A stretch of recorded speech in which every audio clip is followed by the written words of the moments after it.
Welcome to विद्या की journey. इस audio में हम फटाफट रिवीजन करेंगे। और अगर आपने संस्कृत में टीजीटी या पीजीटी या जीआईसी प्रवक्ता के लिए फॉर्म डाला है तो ये ऑडियो आपके लिए बहुत ही हेल्पफुल होगा। और लास्ट तक अगर आप सुनेंगे तो बहुत सारे प्रश्न स्कोर करने के लिए आपके लिए तैयार हो जाएंगे। तो आप चलिए प्रश्न की तरफ चलते हैं। काव्य शास्त्रीय तत्वों की जो विवेचना करने वाला प्राचीनतम काव्य शास्त्रीय ग्रंथ है वह है नाट्यशास्त्र। वह कौन सा ग्रंथ है? तो नाट्यशास्त्र है। भरत मुनि कृति नाट्यशास्त्र में अध्यायों एवं श्लोकों की कुल संख्या कितनी है? तो जो अध्याय हैं वो 36 हैं और जो श्लोक हैं वो 6000 हैं। कितने हैं? तो 6000 श्लोक हैं और 36 अध्याय हैं। नाट्यशास्त्र के जो विस्तारकर्ता आचार्य कौन हैं? जो नाट्यशास्त्र के विस्तार करता है वो कौन है? तो वृद्ध भरत हैं। वृद्ध भरत नाट्यशास्त्र के विस्तारकर्ता हैं। वृद्ध भरत कृत जो बृहत नाट्यशास्त्र की संपूर्ण श्लोक संख्या कितनी है? तो 12000 है। 12000 है। क्या? वृद्ध भारत कृत बृहत नाट्यशास्त्र की संपूर्ण श्लोक संख्या है 12000। काव्य शास्त्रीय तत्वों की विवेचना करने वाला सुप्रसिद्ध पुराण है। काव्य शास्त्रीय तत्वों की विवेचना करने वाला जो सुप्रसिद्ध पुराण है वो कौन सा है? तो अग्नि पुराण है। अग्नि पुराण है। काव्य शास्त्रीय संप्रदायों की संख्या कितनी है? तो 6 है। काव्य शास्त्रीय संप्रदायों की संख्या कितनी है? तो 6 है। रस संप्रदाय के प्रवर्तक आचार्य भरत मुनि हैं। रस संप्रदाय के जो प्रवर्तक हैं वो कौन है? तो आचार्य भरत मुनि हैं। भरत मुनि की संज्ञा विशेष है आदि भरत। जो भरत मुनि की संज्ञा विशेष है कौन है? तो आदि भरत हैं। अलंकार संप्रदाय के प्रवर्तक आचार्य भामह हैं। फिर से सुनिए, अलंकार संप्रदाय के जो प्रवर्तक हैं वो हैं आचार्य भामह। आचार्य भामह कृत काव्य शास्त्रीय ग्रंथ है काव्यालंकार। जो आचार्य भामह कृत काव्य शास्त्रीय ग्रंथ है वो है काव्यालंकार। रीत संप्रदाय के प्रवर्तक आचार्य वामन हैं। रीति संप्रदाय के प्रवर्तक हैं वो कौन है? तो आचार्य वामन हैं। आचार्य वामन कृत काव्य शास्त्रीय ग्रंथ है काव्यालंकार सूत्र। आचार्य वामन कृत काव्य शास्त्रीय ग्रंथ है वो कौन सा है? तो काव्यालंकार सूत्र है। वक्रोक्त संप्रदाय के प्रवर्तक कौन है? तो आचार्य कुंतक हैं। फिर से सुनिए, वक्रोक्त संप्रदाय के जो प्रवर्तक हैं वो आचार्य कुंतक हैं। आचार्य कुंतक कृत काव्य शास्त्रीय ग्रंथ कौन सी है? आचार्य कुंतक कृत काव्य शास्त्रीय ग्रंथ कौन सी है? तो वक्रोक्त जीवितम है। वक्रोक्त जीवितम है आचार्य कुंतक कृत काव्य शास्त्रीय ग्रंथ। आचार्य कुंतक कृत काव्य शास्त्रीय ग्रंथ है वक्रोक्त जीवितम। ध्वनि संप्रदाय के प्रवर्तक आचार्य आनंद वर्धन हैं। ध्वनि संप्रदाय के प्रवर्तक कौन हैं? तो आचार्य आनंद वर्धन हैं। आनंद वर्धन कृत काव्य शास्त्रीय ग्रंथ कौन सा है? तो ध्वन्यालोक है। आनंद वर्धन कृत काव्य शास्त्रीय ग्रंथ कौन सी है? तो ध्वन्यालोक है। औचित्य संप्रदाय के प्रवर्तक कौन हैं? तो औचित्य संप्रदाय के जो प्रवर्तक हैं वो आचार्य क्षेमेंद्र हैं। औचित्य संप्रदाय के प्रवर्तक आचार्य क्षेमेंद्र हैं। क्षेमेंद्र कृत काव्य शास्त्रीय ग्रंथ है औचित्य विचार चर्चा। क्षेमेंद्र कृत काव्य शास्त्रीय ग्रंथ है औचित्य विचार चर्चा। क्षेमेंद्र कृत जो काव्य शास्त्रीय ग्रंथ है वो कौन सी है? तो औचित्य विचार चर्चा है। आचार्य आनंद वर्धन की उपाधि विशेष है राजानक। आचार्य आनंद वर्धन की जो उपाधि विशेष है वो क्या है? तो राजानक है। आचार्य विश्वनाथ कविराज कृत काव्य परिभाषा। आचार्य विश्वनाथ कविराज कृत जो काव्य परिभाषा है वह कुछ इस प्रकार है। वाक्यम रसात्मकम काव्यम। फिर से सुनिए, वाक्यम रसात्मकम काव्यम। वाक्यम रसात्मकम काव्यम, ये आचार्य विश्वनाथ कविराज कृत काव्य परिभाषा है। वक्रोक्ति काव्य जीवितम, इस परिभाषा से संबंध है आचार्य कुंतक। वक्रोक्ति काव्य जीवितम, इस परिभाषा से संबद्ध आचार्य कौन है? तो कुंतक हैं। वक्रोक्ति काव्य जीवितम, इस परिभाषा से संबद्ध आचार्य कौन है? तो कुंतक हैं। रीतिरात्मा काव्यस्य है, रीतिरात्मा काव्यस्य, इस काव्य लक्षण के प्रस्तोता आचार्य हैं वामन। जो रीतिरात्मा काव्यस्य, इस काव्य लक्षण के प्रस्तोता कौन है? तो आचार्य वामन है। आचार्य मम्मट के काव्य लक्षण का खंडन करने वाले कौन हैं? आचार्य मम्मट के काव्य लक्षण का खंडन करने वाले कौन हैं? तो आचार्य विश्वनाथ हैं। आचार्य विश्वनाथ आचार्य मम्मट के काव्य लक्षण का खंडन करने वाले हैं। ध्वनिरात्मा काव्य, इस परिभाषा से संबद्ध आचार्य कौन है? तो आनंद वर्धन है। ध्वनिरात्मा काव्य, इस परिभाषा से संबद्ध आचार्य कौन है? तो आनंद वर्धन है। पंडित राज जगन्नाथ कृत काव्य परिभाषा है। पंडित राज जगन्नाथ कृत जो काव्य परिभाषा है वह कुछ इस प्रकार है। रमणीयार्थ प्रतिपादकः, रमणीयार्थ प्रतिपादकः, यह पंडित जगन्नाथ द्वारा काव्य परिभाषा है। वाक्यम रसात्मकम काव्यम, इस काव्य परिभाषा से संबद्ध आचार्य हैं विश्वनाथ। आचार्य विश्वनाथ हैं। वाक्यम रसात्मक काव्यम, इस काव्य परिभाषा से संबद्ध आचार्य कौन है? तो विश्वनाथ हैं। आचार्य मम्मट के अनुसार काव्य प्रयोजनों की संख्या है 6। आचार्य मम्मट के अनुसार काव्य प्रयोजनों की संख्या कितनी है? तो 6 है। कांता सम्मित उपदेश को काव्य प्रयोजन मानने वाले आचार्य हैं मम्मट। कांता सम्मित उपदेश को काव्य प्रयोजन मानने वाले आचार्य हैं मम्मट। काव्य प्रयोजन है यश। काव्य प्रयोजन कौन सा है? तो यश है। पद और आदर्श का संबंध है शक्ति। पद और आदर्श का संबंध किससे है? तो शक्ति से है। शब्द शक्ति के मुख्य विभाग हैं 3। शब्द शक्ति के मुख्य विभाग कितने हैं? तो 3 हैं। शब्द की अग्रिमा शक्ति है अभिधा। शब्द की जो अग्रिमा शक्ति है वो है अभिधा। मुख्यार्थ का बाद होने पर प्रयुक्त होने वाली जो शब्द वृत्ति है वो है लक्षणा। वो है लक्षणा। लक्षणा के प्रवृत्ति मूलक मुख्य कारण है 4।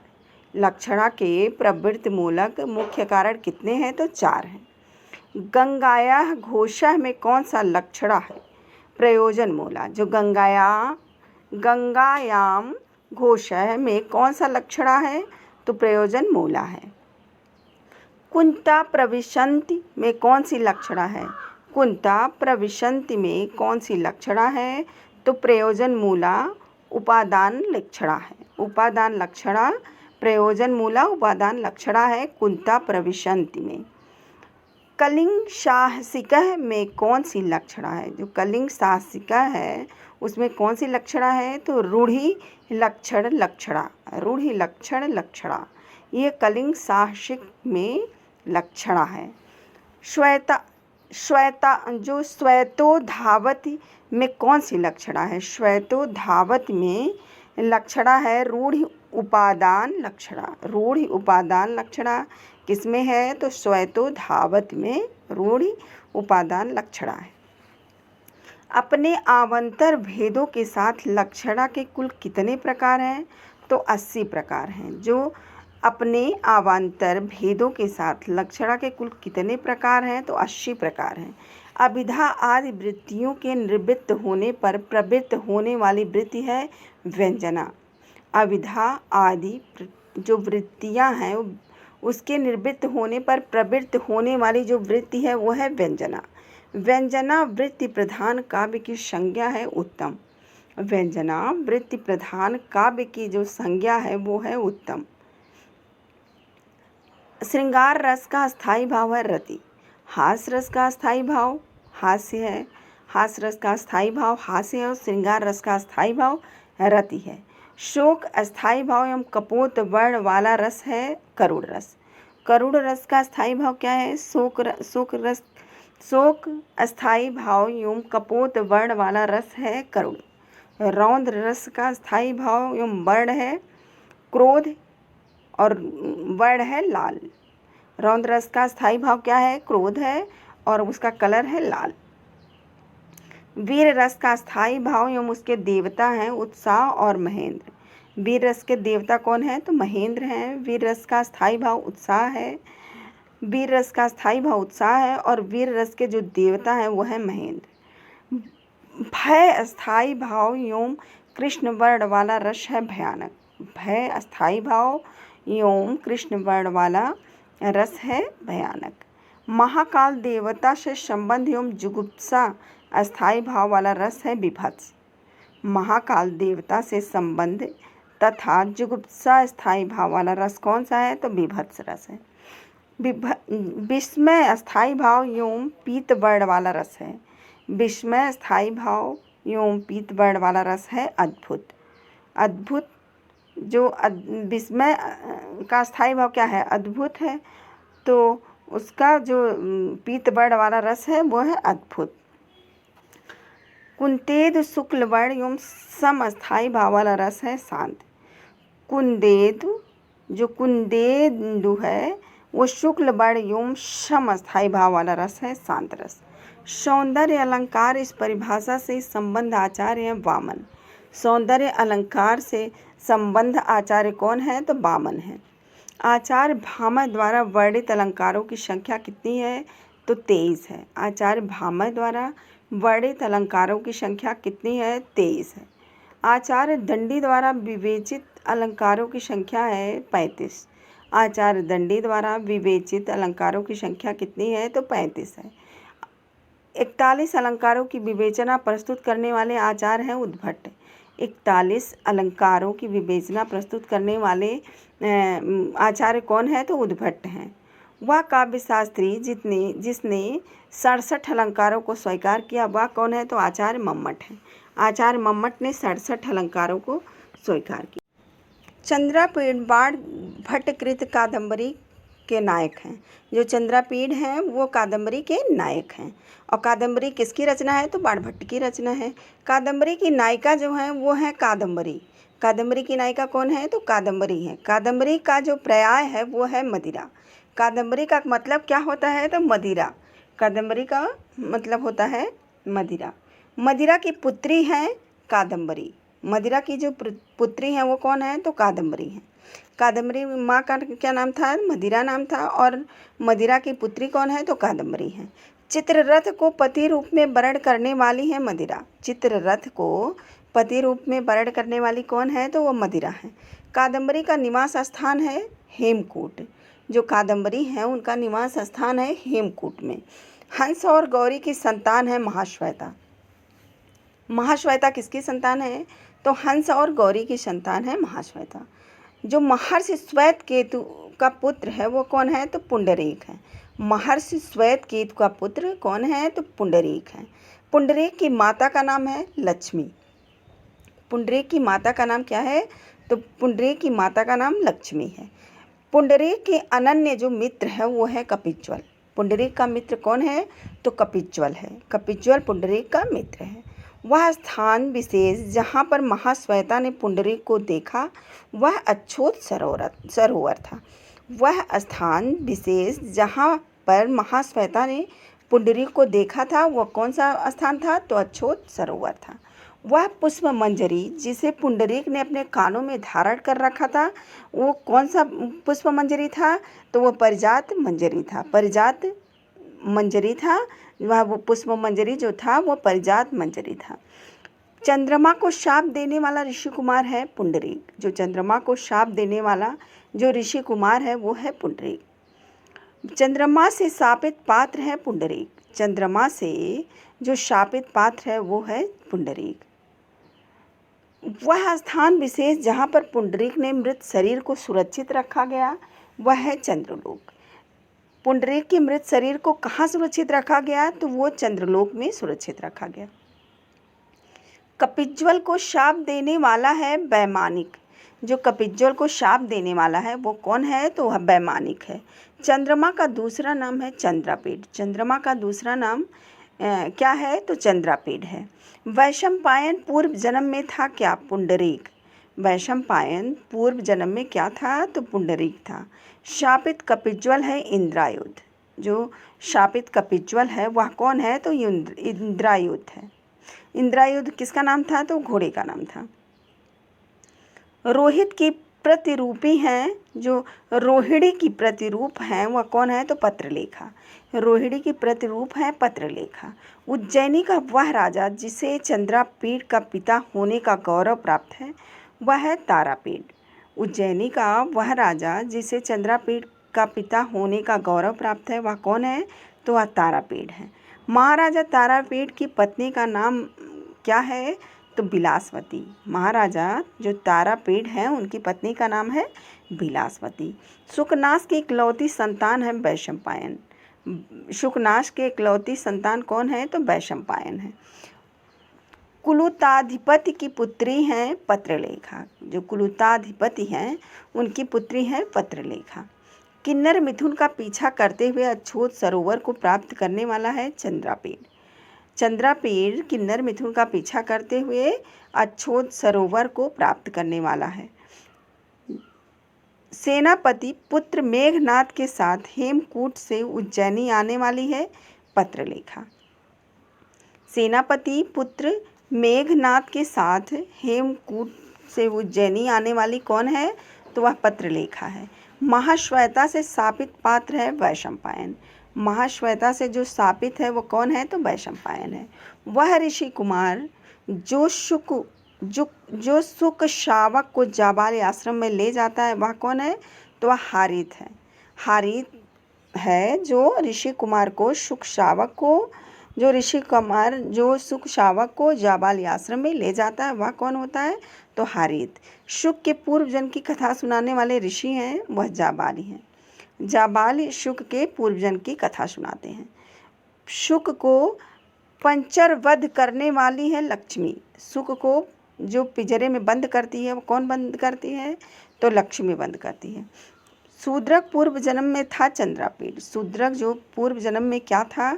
तो चंद्रापीठ था। शूद्रक पूर्व जन्म में चंद्रापीठ था। धैर्य धना ही साधवा से संबंध है कादम्बरी। धैर्य धना ही साधवा से संबंध कौन है? तो वो कादम्बरी संबंध है। यौवन राज्याभिषेक के अवसर पर चंद्रापीठ को उपदेश देने वाले हैं शुकनाश। जो युवराज अभिषेक के अवसर पर चंद्रापीठ को उपदेश देने वाले कौन है? तो शुकनाश है। शुकनाश ने लक्ष्मी के लिए कौन सा विशेषण सर्वप्रथम प्रयोग किया? तो अनार्या। शुकनाश ने लक्ष्मी के लिए अनार्या विशेषण सर्वप्रथम प्रयोग किया। लक्ष्मी क्या प्रदर्शित करती हुई अपना विरोधी चरित्र प्रकट करती है? तो इंद्रजाल। लक्ष्मी क्या प्रदर्शित करती हुई अपना विरोधी चरित्र प्रकट करती है? तो इंद्रजाल। दीप्ति होने पर लक्ष्मी क्या उगलती है? तो मलिन कर्म। दीप्ति होने पर लक्ष्मी उगलती है मलिन कर्म। स्वार्थ साधन में संलग्न राजाओं द्वारा धूर्त क्रीड़ा को कहते हैं विनोद। स्वार्थ साधन में जो संलग्न राजाओं द्वारा धूर्त क्रीड़ा को क्या कहते हैं? तो विनोद कहते हैं। शुकनाश ने चंद्रापीठ से किसे उठाने को कहा? बंधुवर्ग को। शुकनाश ने चंद्रापीठ से बंधुवर्ग को उठाने को कहा। शुकनाश ने गुरुजनों द्वारा किसका पात्र न होने की चेतावनी दी? तो धिक्कृति पात्र न होने की चेतावनी दी। शुकनाश ने गुरुजनों द्वारा धिक्कृति पात्र न होने की चेतावनी दी। बाणोत्तर गद्य साहित्य की सर्वोत्कृष्ट गद्य रचना है शिवराज विजयम। बाणोत्कृत गद्य साहित्य की सर्वोत्कृष्ट गद्य रचना कौन सी है? तो शिवराज विजयम है। शिवराज विजयम के रचनाकार हैं अंबिका दत्त व्यास। शिवराज विजयम के जो रचनाकार हैं वो कौन है? तो अंबिका दत्त व्यास जी हैं। शिवराज विजयम में निश्वासों की संख्या है 12। शिवराज विजयम में निश्वासों की संख्या कितनी है? तो 12 है। सूर्य संवत्सर को कितने भागों में विभक्त करते हैं? तो 12 भागों में विभक्त करते हैं। सूर्य संवत्सर को 12 भागों में विभक्त करते हैं। 20 वर्षीय जो विप्रबटु का बर्ड था वह कौन सा बर्ड था? तो गौर बर्ड था। जो 20 वर्षीय विप्रबटु था वो गौर बर्ड का था। योगीराज के नेत्र थे विशाल। योगीराज के जो नेत्र थे वो कैसे थे? तो विशाल थे, यानी बड़े थे। योगीराज का जो शरीर था वो कैसा था, तो वो स्थूल था। यवन युवक कन्या को कहाँ से लाया था, तो यवन युवक जो कन्या थी उसको मार्ग से लाया था। महमूद नाम का यवन कहाँ का निवासी था, तो वो गजनी का निवासी था। जो महमूद नाम का यवन था वो गजनी का निवासी था। महमूद के द्वारा ध्वस्त किया गया मंदिर है सोमनाथ। जो महमूद थे उनके द्वारा ध्वस्त किया गया जो मंदिर था वो था सोमनाथ। शहाबुद्दीन ने किस नगर में हजारों मंदिरों को ध्वस्त किया, ये वाराणसी नगर में हजारों मंदिरों को ध्वस्त किया किसने, तो शहाबुद्दीन ने। भारत का प्रथम यमन सम्राट था बाबर। जो भारत का प्रथम यमन सम्राट था वो कौन था, तो वह बाबर था। शिवराज की शत्रुता किससे थी, तो औरंगजेब से थी। शिवराज की जो शत्रुता थी वो औरंगजेब से थी। शिवराज से अधिष्ठित दुर्ग है सिंह दुर्ग। शिवराज से अधिष्ठित जो दुर्ग है वो कौन सा है, तो सिंह दुर्ग है। लक्षित महाकाव्य का सर्वश्रेष्ठ उदाहरण है रघुवंशम। लक्षित महाकाव्य का सर्वश्रेष्ठ उदाहरण कौन सा है, तो रघुवंशम है। दिलीप और नंदिनी से संबंध महाकाव्य है रघुवंशम। दिलीप और नंदिनी से संबंध महाकाव्य कौन सा है, तो वह रघुवंशम है। पुत्र की कामना से दिलीप किसके आश्रम में गए, तो वशिष्ठ के आश्रम में गए। पुत्र की कामना लेके दिलीप किसके आश्रम में गए, तो दिलीप वशिष्ठ के आश्रम में गए। स्वर्गीय गुप्ता ही मनो प्रसूति किसकी उक्ति है, तो यह दिलीप की उक्ति है। स्वर्गीय जो स्ववीर गुप्ता ही मनो प्रसूति, यह किसकी वाक्य थी, किसकी उक्ति थी, तो यह दिलीप की उक्ति है। श्रुतेरिवार्थम स्मृति गच्छत, इस सूक्त के युक्त रचना है रघुवंशम। श्रुतेरिवार्थम स्मृति नवगच्छत, इस सूक्त के युक्त रचना है रघुवंशम। प्रसाद चिन्हानि पुरफलानि, इस सूक्त से युक्त रचना है रघुवंशम। बृहत्तरय के अंतर्गत परिगणित है नैषधीयम, नैषधीय चरितम। बृहत्त्रय के अंतर्गत कौन सा आता है, तो नैषधीय चरितम आता है। श्री हर्षकृत नैषधीय चरितम में सर्ग और श्लोक संख्या है 22 सर्ग का। यह श्री जो नैषधीय चरितम है 22 सर्ग का है, इसमें 2828 श्लोक है। श्री हर्षकृत नैषधीय चरितम जो है वह जिसमें सर्ग है 22 और 2828 श्लोक संख्या है। नैषधीयम का उपजीव्य है महाभारत। नैषधीय चरितम का जो उपजीव्य है वह है महाभारत। नैषधीयम के नायक और नायिका है नल दमयंती। नल और दमयंती नैषधीय चरितम के नायक और नायिका हैं। नैषधीय में इंद्र यम अग्नि के अतिरिक्त प्रतिनायक देवता है वरुण। इंद्र यम अग्नि के बाद और कौन प्रतिनायक देवता है, तो वह वरुण है। दमयंती के पिता है भीम। दमयंती के पिता कौन है, तो भीम है। दूत की भूमिका निभाने वाला नल का सहायक है हंस। दूत की जो भूमिका निभाने वाला नल का सहायक वह कौन है, तो वह हंस है।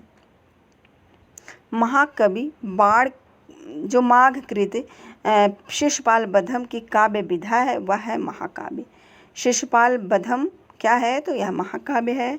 और किसके द्वारा कृत किया गया है, तो माघकृत है। महाकवि माघ के द्वारा लिखित शिशुपाल बधम एक महाकाव्य है। शिशुपाल बधम की सर्ग संख्या और श्लोक संख्या कुछ इस प्रकार है। तो शिशुपाल बधम की जो सर्ग है वो 20 सर्गों का है और 1650 श्लोक हैं। कितने हैं, 1650 श्लोक हैं शिशुपाल बध में और 20 सर्गों का ये महाकाव्य है। शिशुपाल बध महाकाव्य है और यह 20 सर्गों का है और 1650 इसमें श्लोक संख्या है। शिशुपाल बधम की उपजीव्य है महाभारत। शिशुपाल बधम का उपजीव्य क्या है, तो महाभारत है। शिशुपाल के वध करता है श्री कृष्ण। शिशुपाल के वध करता कौन है, तो श्री कृष्ण है। शिशुपाल पूर्व जन्म में था रावण। शिशुपाल पूर्व जन्म में क्या था, तो वह रावण था। द्वारिकाधीश के पास इंद्र का संदेश पहुंचाने वाले हैं नारद। द्वारिकाधीश के पास इंद्र का जो संदेश पहुंचाने वाले हैं वो कौन है, तो वह नारद हैं। श्री कृष्ण के लिए इंद्र के संदेश का मूल है शिशुपाल वध। शिशुपाल वध श्री कृष्ण के लिए इंद्र के संदेश का मूल है। रैवतक पर्वत से संबंध है शिशुपाल वधम। रैवतक पर्वत से संबंध कौन है? तो शिशुपाल बधम है। सदाभिनय कधना ही मानिनः, इस सूक्त से युक्त रचना है शिशुपाल बधम। सदाभिमानय कधना ही मानिनः, इस सूक्त से जो युक्त रचना है वह है शिशुपाल बधम। किरातार्जुनीयम का रचनाकार है भारवी। किरातार्जुनीयम को जानते हैं, तो किरातार्जुनीयम के रचनाकार कौन है? तो भारवी हैं। किरातार्जुनीयम का नायक है अर्जुन।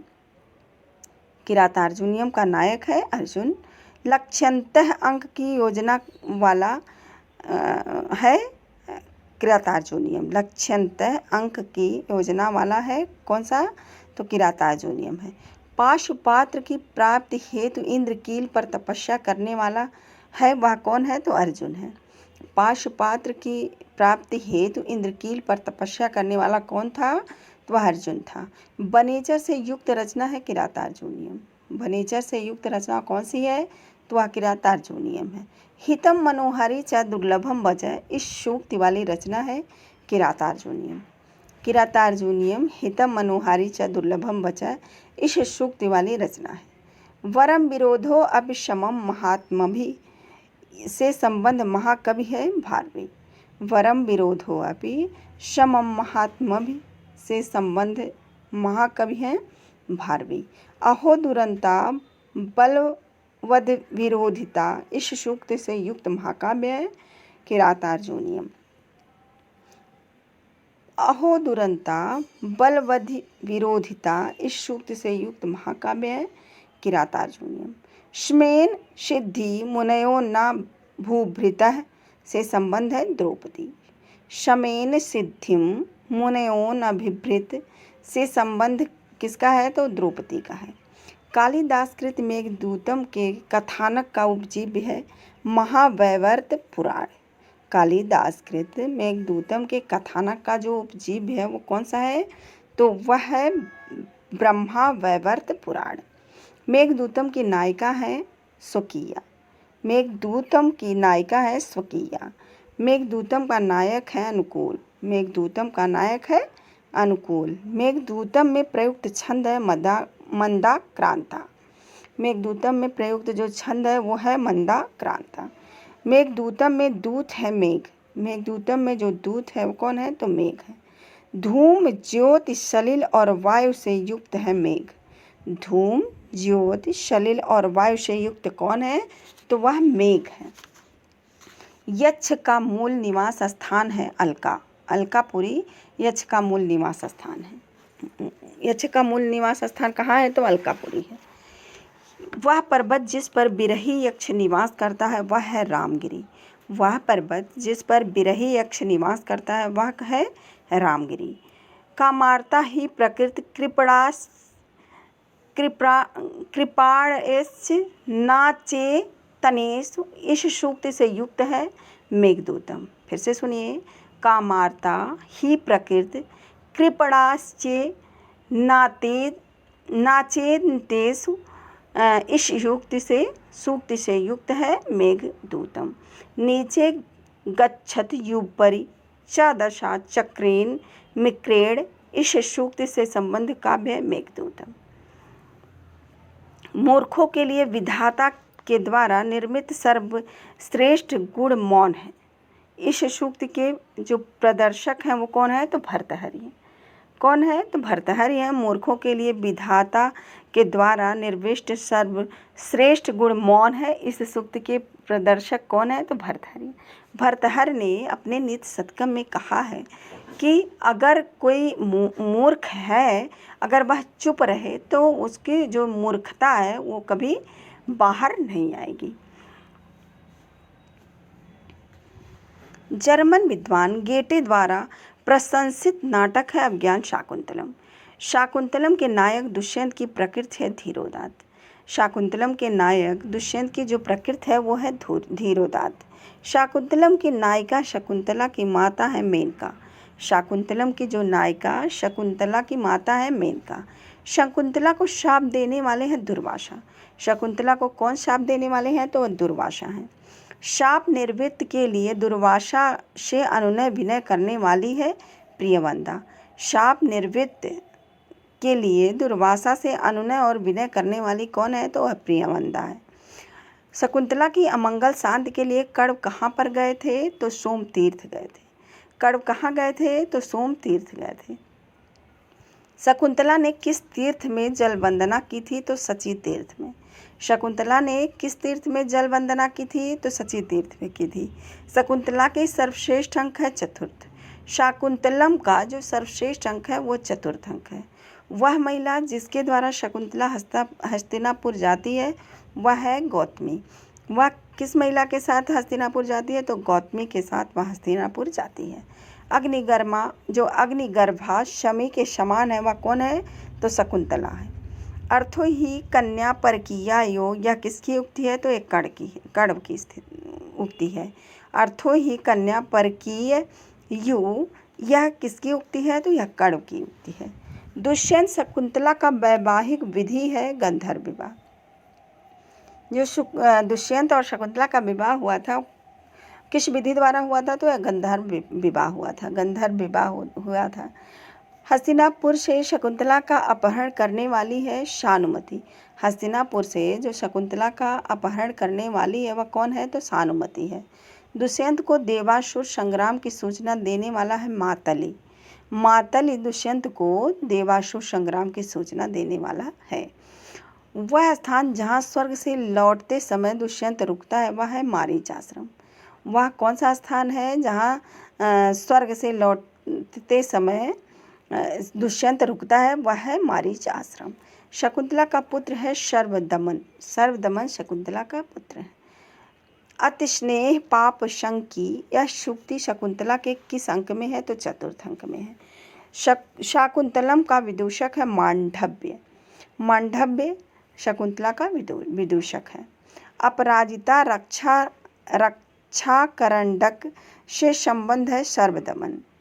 अपराजिता रक्षाकरंडक से संबंध है सर्वदमन। महाकवि भवभूतिकृत करुण रस प्रधान नाटक है उत्तररामचरितम। महाकवि भवभूतिकृत करुण रस प्रधान नाटक कौन सा है? तो उत्तररामचरितम है। उत्तररामचरितम में नहीं है विदूषक। उत्तररामचरितम में क्या नहीं है? तो विदूषक नहीं है। उत्तररामचरितम का उपजीव्य है रामायण। उत्तररामचरितम का उपजीव्य क्या है? तो वह रामायण है। उत्तररामचरितम के किस अंक में गर्भ नाटक की योजना की गई है? उत्तररामचरितम के सप्तम अंक में गर्भ नाटक की योजना की गई है। सप्तम अंक के नाटक में गर्भ योजना की गई है। गर्भ नाटक की गई है किसमें? तो उत्तररामचरितम के सप्तम अंक की गर्भ नाटक की योजना की गई है। उत्तररामचरितम के नायक और नायिका कौन है?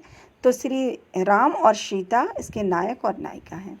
उत्तररामचरितम में नायक और नायिका के रूप में श्री राम और सीता जी हैं।